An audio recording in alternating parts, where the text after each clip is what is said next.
Good morning, everyone. Let me welcome you to our joint press briefing.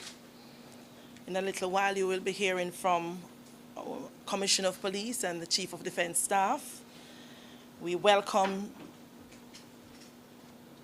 Rear Admiral Antoinette Weems Gorman, Chief of Defence Staff, Jamaica Defence Force, Major General Anthony Anderson, Commissioner of Police, Assistant Commissioner Warren Clark, and Lieutenant Colonel Henry, Jamaica Defence Force. We also want to welcome our media partners, those who are present and those online.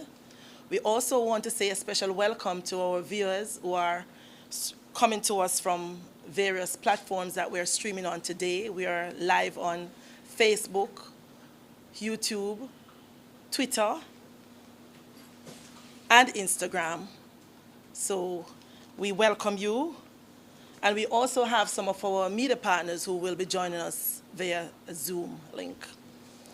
Today, we come here today to share with you, as promised by our security leaders, that we will continue to keep our publics updated on what we are doing to ensure that our citizens are safe. And today, we're about to launch a product that both entities have been working on for months.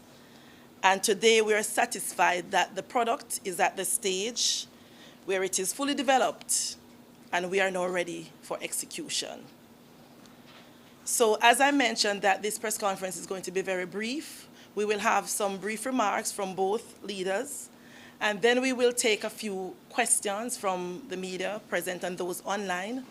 We ask that we keep the questions to the discussion today, and we hope that at the end of it, we will share the information with all the persons, both locally and abroad. So without further ado, I now invite Major General Anthony Anderson, Commissioner of Police, to give his remarks.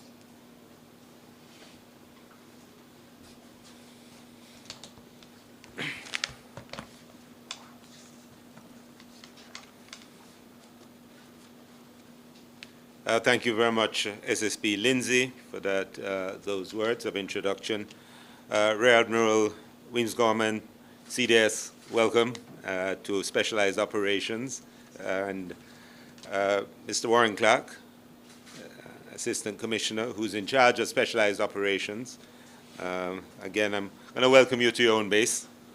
The other JDF commanders and staff officers, senior staff officers, other JCF commanders and staff officers who are here with us, and also everyone who's joining us online, our media partners, and our public who have been very supportive of our activities and what we've been trying to get done over the past year and more. Welcome to everyone who's joining us, and good morning. I thought it was important to call this press briefing at this time. What you're seeing, or what I'm going to introduce, which is the Joint Anti-Gang Task Force, is a culmination of work, as SSP Lindsay had said, but also work on from the JDF side and the JCF side to come to this point where we can have this joint anti-gang task force. And I thought it was also important that the country understands that even though the JDF and JCF have worked together for years, and certainly as long as I have been in security, we actually are setting the conditions for even closer working relationship and better collaboration. So this is all about continuing our focus on guns, gunmen, and gangs. And it was important, and we saw as part of our strategic focus and strategies that we had developed and planning that we had done, that we required an agile joint force that could deal with the levels of violence that we see here in Jamaica. It is not bound by any particular geographic space, but will move fluidly across the country to interrupt gang activities, to disrupt and deter those, to recover firearms or seize firearms, and also to focus on those people who are intent on creating death, mayhem, and pain in our society. And this is a part of that. We're launching this officially today, but the task force has been in operation now for a week. And over that week, we have seized 7 illegal firearms, 1,200 pounds of compressed ganja. We have disrupted a illegal alcohol operation that was funding a particular gang, and we have arrested 4 persons for lottery scamming and another 16 of them to make a total of 20 persons who are involved in violence and crime. Now, the way the Joint Task Force works, none of these were achieved only by themselves. We work with the Lotto Scam Task Force, we work with CTOC, we work with territorial police, i.e. the police in the various divisions and areas. And it gives them, each one of these, far more capacity when they need it to deal with situations that can become or are highly violent. Now, to get to this point required a fair amount of planning and work. And the planning started with creating, at specialized operations, enough officers who are trained to the level where they can, one, work seamlessly with the Jamaica Defence Force, but also work in a high violence environment and do it well, because they have that skill and that training. As part of that, we have recruited some 70 plus persons, young Jamaicans, who had gone through the Jamaica National Service Corps program. They trained for a year or so as soldiers, and then we recruited them and ran them through the entire police training program. So these are qualified soldiers, qualified police officers, and they make up part of the task force and are familiar and comfortable in both the military environment and the policing environment. And that's part of creating the synergies to work more effectively as a joint group. On top of that, I attended a graduation and actually spoke at it in December. They graduated, I think it was December the 23rd or something like that, of 2021. A cadre of sub-officers of the JCF who can lead this group. They were tested physically, mentally, and also taught a number of skill sets that would enable them to lead these youngsters who had been trained to that level. These sub-officers are also, physically we tested them at military standards and they met those standards pretty well. And so we have a cadre now that works with the JDF and can seamlessly do this work. And hence, we're seeing those sorts of results, which is what we want. So we don't just get to a point like this. We didn't just throw together some people and say we want to go and do some joint operations. We are sitting in a planning room where a lot of planning takes place to be able to launch the sorts of operations required in this environment, this highly violent environment. We are determined that Jamaican people are going to be safe. We are going to take back these guns that are out there. We're going to put a large dent in this firearms business in Jamaica. 91% of our deaths or murders this year have been done with an illegal firearm. And we are determined that we will recover these or seize them, but also, more importantly, the persons who are doing this.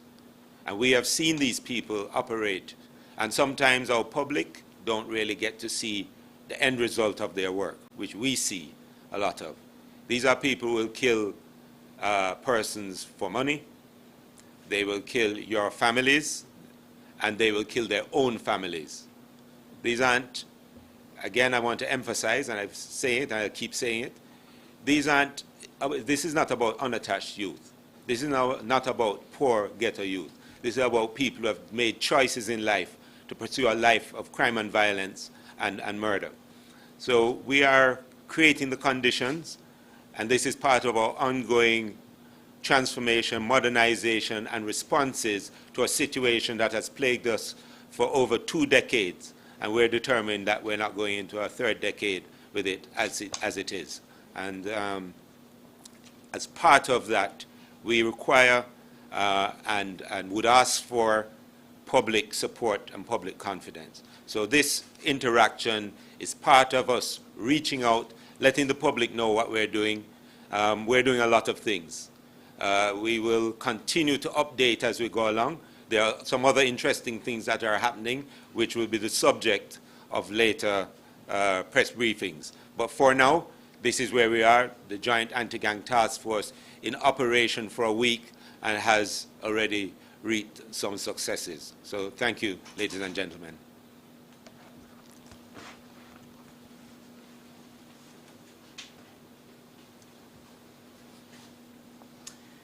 Thank you very much, Commissioner Major General Anderson, who spoke about the continued assault on gun gangs and gunmen. We now invite Rear Admiral Weems to address us.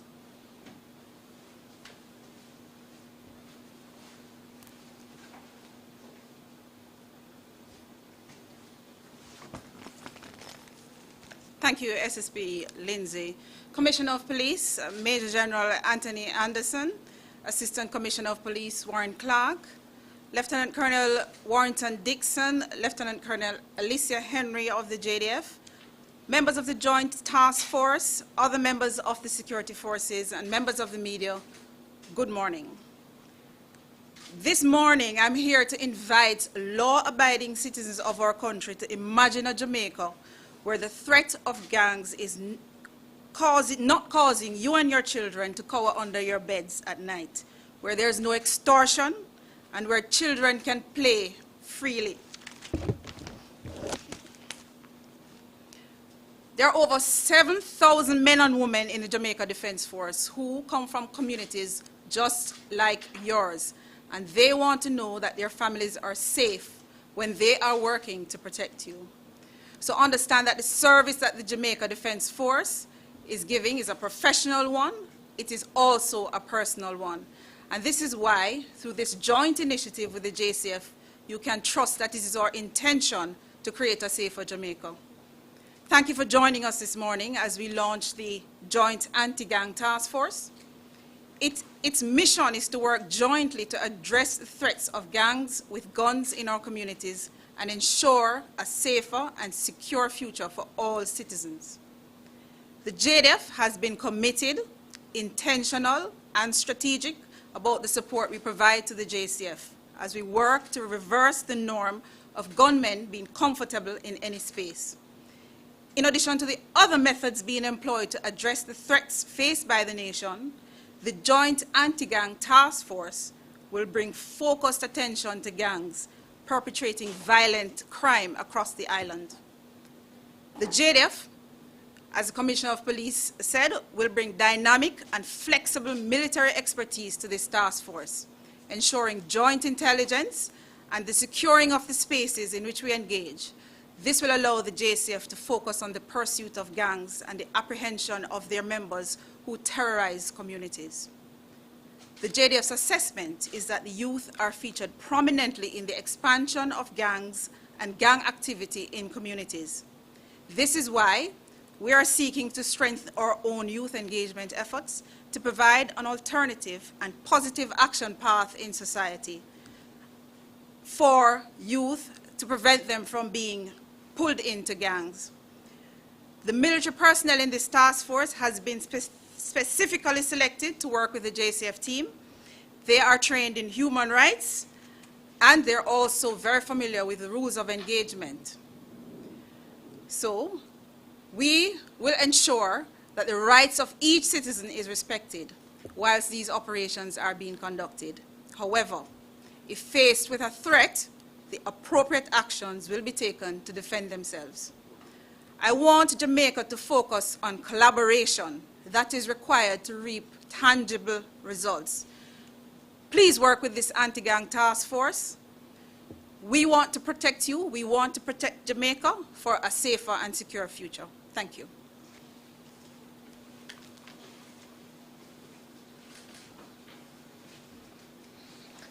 Thank you very much, Rear Admiral Weems Gorman. So we have heard from both leaders, and the intent is very clear. This task force will be focusing on gangs, gun and gunmen. There you heard from Chief of Defense Staff. If we can imagine a Jamaica that is safe and free from gangs. And I think we have heard the commitment.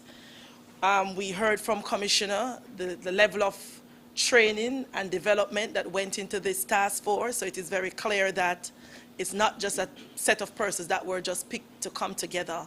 We're looking at a very highly trained and tactical team with a specific focus on creating a safer space for our citizens.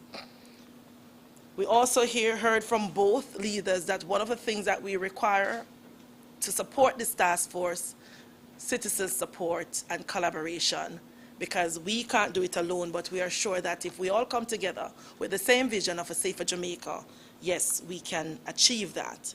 So we're going to open the floor for a few brief questions around this matter. We ask that we get the short versions of the questions, and it's one question per person. We take probably about 6 questions or so. So I don't know if there are any questions or all the answers were provided. Yes, I see. Could you identify yourself and your media house, please? Steven Sapleton, Nationwide News. It's optional. We can hear you, if you can project.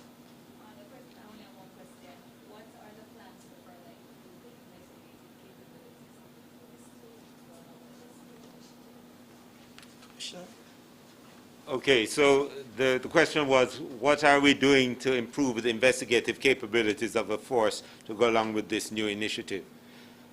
So the investigative capability of the force was improved and is being improved constantly, and it's ahead of this initiative. This initiative is supporting that. And the numbers show it. The work of, I have here in the room our people who have been dealing with the anti-gang cases and so on. They are there. Our investigations, and this is a discussion perhaps that comes up all the time. And let me break it down for you. We have about just over 3 to near 3,500 persons in prison at any one time. It remains pretty constant. Over 1,000 of those people leave every year. So the prison population changes every 3 years, 3-point-something years. In order to keep the prison at 3,000 plus after their population changes every 3 years, it means that we are investigating, carrying cases along with the DPP's office and the clerks of courts to keep people in prison and keep filling up the prisons. That's how many cases we bring, even though the whole population changes essentially every 3 years. And so the investigative capability of the JCF is actually pretty significant. Now, within terms of specific investigational techniques, the increased use of DNA, and I had given some figures at an earlier briefing, the increased use of ballistics, the way the case conferencing is done, the increased use of cyber forensics, all of these things come together with the very smart people I have in investigations, and we are doing that. We're putting them behind bars. But a lot of these guys, when who are highly violent, who are creating terror in the communities, are quite often have been through our investigative process already. They've been convicted and they're back out. Or they, after their sentence is served, and they're back into crime. So they know they will be caught. And that's why some of them become very violent when we try to capture them. But the team is up to that as well. So that would be the answer I'd give to that. Okay? Right. Somebody just reminded me. If you remember last year, and it was we had made the point, there we launched the offences, points to prove, and authorities handbook. This was a 3,000+ page digital workbook that you can, once an offense, you have identified an offense, it can carry you through the entire process of how that offense is proven and what are the legal authorities to do that proof. It's a useful book and document, not only to investigators, but it's a useful document for even prosecutors as well, and anyone else who is part of that system of criminal justice. It lays it out very clearly and becomes immediately accessible to our investigators, so they know exactly what to do to prove a case. Thank you. Thank you very much, Commissioner. I understand we have a question.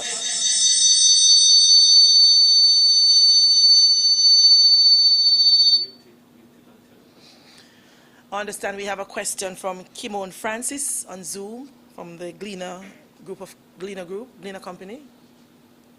Go ahead. Just one comment, please. It's a twin question. I know you said one, so it's twin. 48 people charged and the seizure of 3 guns. Could you hold a minute for me, Kimon? Hold your question a little. Let's correct.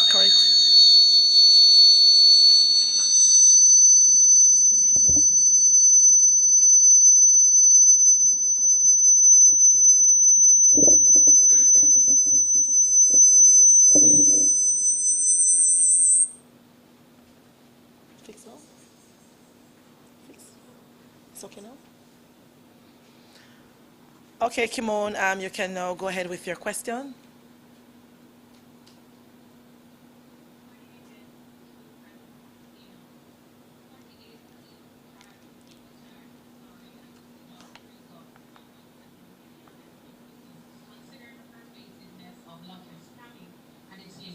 Violence, arguments, statistics, evidence that the anti-lottery scam task force is failing, and how concerned are the police about penalties handed down in local courts compared to the United States?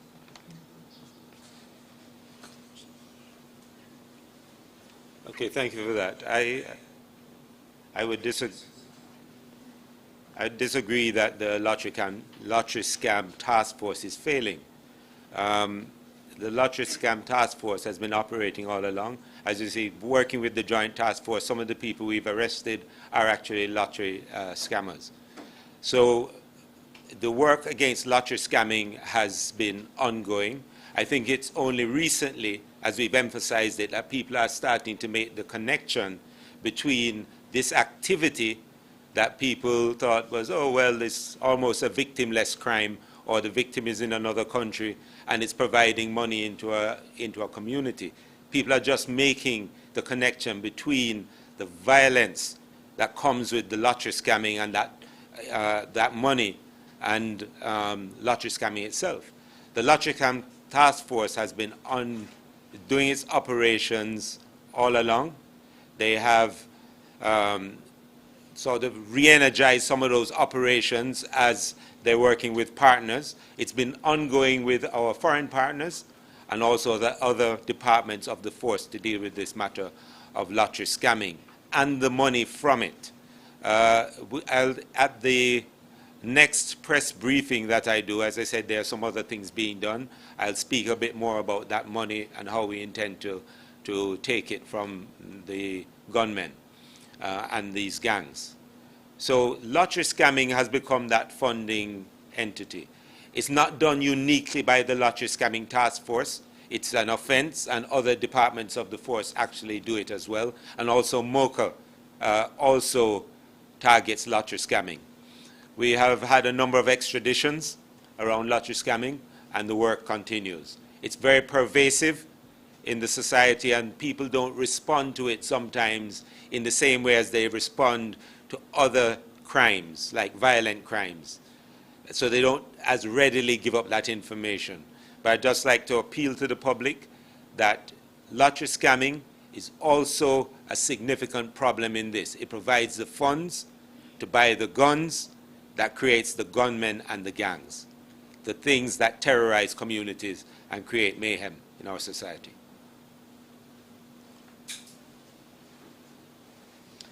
Thank you very much, Commissioner. We have a question from Dominique, CVM.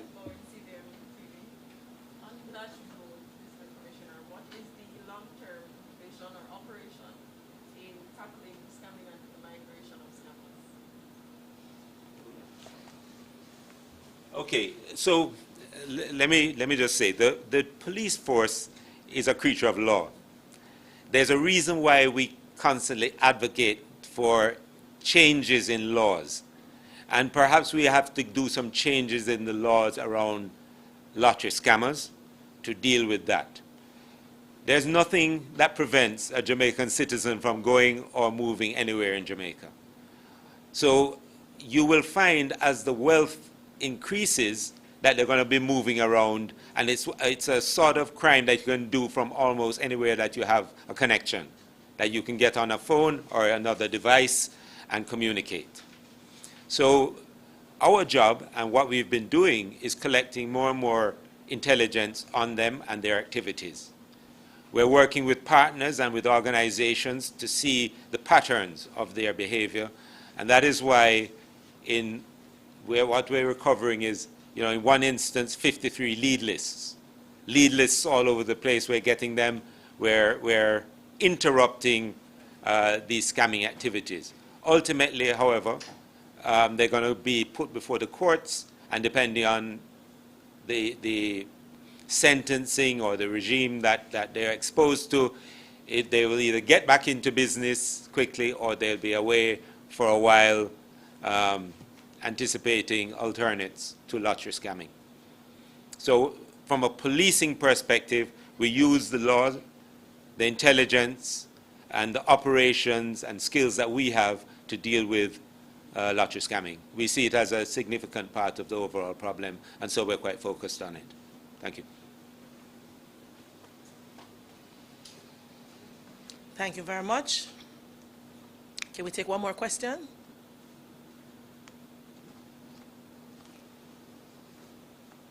You have a question online? All right. So it seems if we have no more questions, so we want to thank all the persons for participating in the launch of the Joint Anti-Gang Task Force. And we look forward to the collaboration that our leaders spoke about. We want to ensure that as we go about carrying out our daily task, we are inspiring and we are gaining the public's confidence and support. And the focus of this task force is really around the whole question of gang, guns, and gunmen. It is the intention of the task force to disrupt and dismantle these gangs, to seize the guns that are out there, all those illegal guns, to ensure that the persons responsible are held accountable and brought to justice. There's no question about the capability of this team based on the representation made by the leaders. All the persons are highly trained and prepared and ready. And we want to thank all our viewers and all the media partners for participating in today's activities. Thank you.